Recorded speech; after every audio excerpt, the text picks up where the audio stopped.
So early on, you know, people were bragging, they'd be posting, I got that 97% win ratio, or like. It is an eye-opening experience. It's something that I've realized and I've known for a long time, but there is no natural talent. You work your ass off. You have to be unfazed by loss and failure with these games. That's just how it is. People mess up stuff all the time. The best players mess up stuff all the time. The truth is, man, when you play games that are competitive and where you know, things get hot, people mess up all the time. What separates the good fighting game players from the bad ones are the ones that how they take their losses and how they learn from them. That's legit a thing, okay?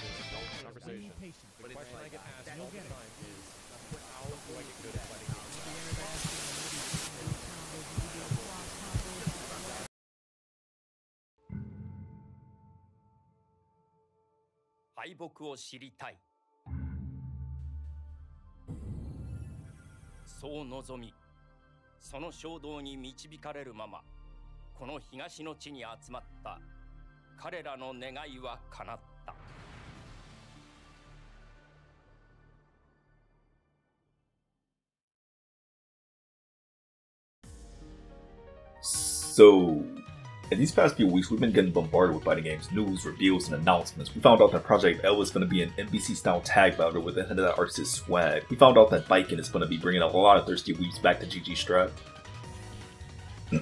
Myself included. We've been getting some new DNF character trailers along with a beta, Granblue Ultimate Edition, rollback netcode in Blazblue, probably some new shit in KOF, I assume. I don't know, I don't follow that game. Looks fun though, but yeah. But what if I told you you haven't even heard the biggest news yet? News that will relate to pretty much everyone who's really put any amount of time and effort into trying to get better at a fighting game.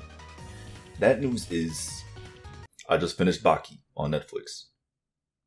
Season 1. 3 years after it aired. Yeah. Alright, now clearly this news doesn't really compare to, well, any of the announcements I mentioned at the start of this video, because it kind of just applies to me. But hear me out. To give a bit of context to what the first season on Netflix's Baki adaptation is about, following Baki's victory in Maximum Tournament in the previous non-Netflix season that was adapted like, what, 20 years ago? 5 escaped death row inmates from all over the world suddenly decide to make an exodus to good old Nippon, all with one collective goal in mind. I want to taste defeat. They always got that same thought. Why did they all decide this at the same time? I don't know, man. It's Baki, don't question it. They fight psychic praying mantises and samurai clones later, and cavemen. Like, also a ghost pops up. Don't think about it too much. But look, the point is that these are 5 incredibly dangerous and powerful individuals. 5 individuals who've never known defeat. 5 individuals who inevitably got their wish. And 5 individuals who don't know how to handle that defeat. And that's exactly why this show reminded me so much of what I'll call the fighting game experience, which for most of us involves a lot, and I mean a lot of losing. Like bro, like seriously, just before I started writing this, like I was just playing Melty, but I was on like a, I don't know, 6-game win streak. I was feeling good, and then boom, I just got like tossed left and right. But alright, I'm rambling. Here's how I'll explain this. When you start fighting games or any competitive game like this, you'll think that you're here when you first start.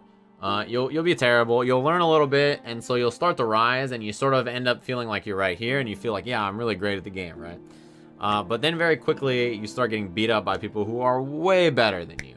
And the more you learn about fighting games, the more you realize how bad you are. I think that for a lot of people, especially if you grew up in the time before net play was somewhat bearable, like less than a year ago, this story might sound a little familiar. A kid plays a lot of Street Fighter or NBC or Melee at their friend's house, keeps winning and becomes the playground champion of their friend group. This guy will probably grow up a bit, pick up Tekken, spin around with Lucky Chloe abusing low hits against low ranks without getting low parried and punished harder than Axel Low in a corner, and that guy might think, wow, I keep winning, I must be really good at this game. He'll probably enter a friendly or local tourney, manage to win and think, wow, maybe I'm unbeatable. Okay, that might be a bit of an exaggeration, but what I'm trying to get at is that it's easy to start feeling yourself when you're the big fish in a little pond. No matter how good you are, there's always a bigger fish, and when you end up having to meet that fish, well, there's a stage that even the best of us inevitably have to get past. Getting humble. work out for you. I remember my friend Toy.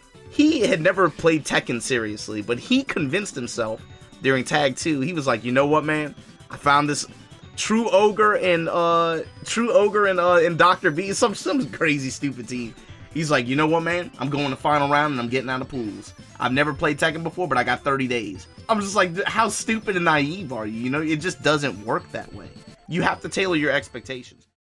Getting humble. That's exactly what happens to a lot of these death row inmates. Remember that this is a Baki video, because I kind of forgot. Once they get to that getting humbled stage, they all react to it a little differently.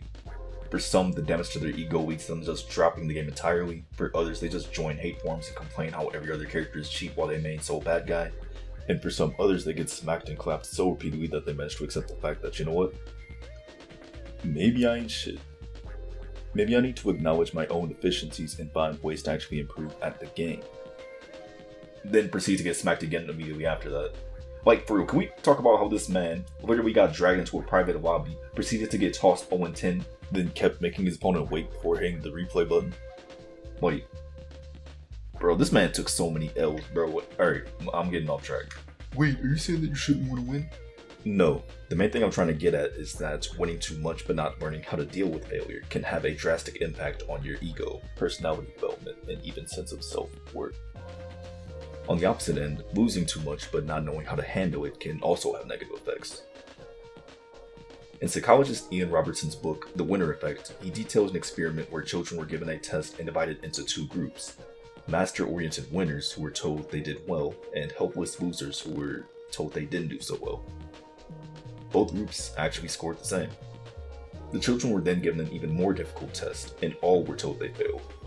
What they found was that the master-oriented children were more likely to use excuses like, oh, I wasn't trying, or I was just unlucky, or this is unfair. Of course I lost that last set. I didn't get much sleep last night. I wasn't in my best condition. Meanwhile, the helpless children were more likely to blame themselves for not being smart enough, and they also performed worse overall despite actually having good scores on the first half. In both groups, their perceived failure, or lack thereof, in the first half had a direct impact on not only their subsequent performance but also their reactions to subsequent failings. Dude, sucking at something is the first step towards being sorta good at something. Failing is hard. It's one of the hardest things you can do. Sometimes when you fail, it's easy to blame your luck, blame the game, or even blame the other player. And if you keep failing, it's easy to feel like there's nothing you can do to succeed, like you're destined to just stay a loser. But if you've never known failure, you've never really gotten the chance to know yourself. When you lose, you're given the opportunity to reflect on what you could have done better. Maybe if I used a little bit more meter here, I could have gotten the win.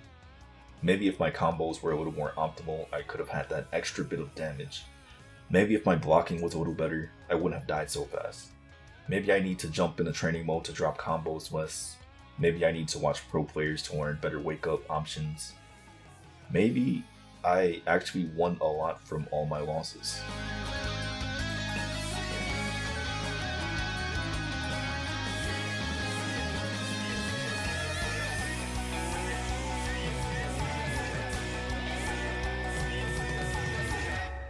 Now, while I know Baki isn't the first and certainly not the last anime to hype up a bad guy as the strongest guy ever, just to have him turn into a little bitch at his first boss. Oh my god. Watching this show really just reminded me of all the times I started feeling myself in a fighting game just to get tossed by the next opponent and the next opponent after that. But as anyone that's stuck with fighting games for a while will probably tell you, that's exactly what makes them so fun. That constant sense of progression, that feeling of satisfaction when you finally land that combo, or getting a win against that one friend that's just been whooping your ass. While Baki might not be the next big fighting game, or even an anime about fighting games, or the FGC as a whole, one thing I can say is this. To me, this anime is one of the best representations of what it's like to play fighting games. Until GGWP gets adapted. Also, not counting High Score Girl, but y'all should watch that too. It's great. You